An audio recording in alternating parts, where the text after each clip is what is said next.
సాక్షాత్తు deputy CM అనే వ్యక్తి లా అండ్ ఆర్డర్ ఈ స్థాయిలో దిగజారిపోయింది అని చెప్పి నోరు మెదిపాడు అని అంటే, నోట్లో నుంచి మాటలు వచ్చాయి అని అంటే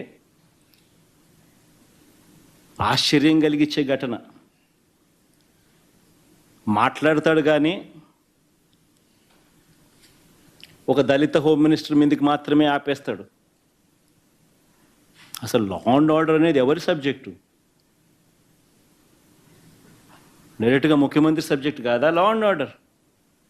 లా అండ్ ఆర్డర్ ఫెయిల్ అయితే ప్రశ్నించాల్సిందని ఎవరిని? చంద్రబాబు నాయుడు కాదా ప్రశ్నించాల్సింది?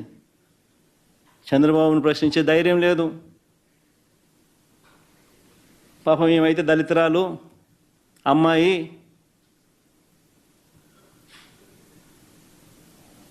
తక్కువగా ఉంది అని చెప్పి ఆమెను ఏమన్నా కానీ పడుతుందిలే అని చెప్పి అనడం.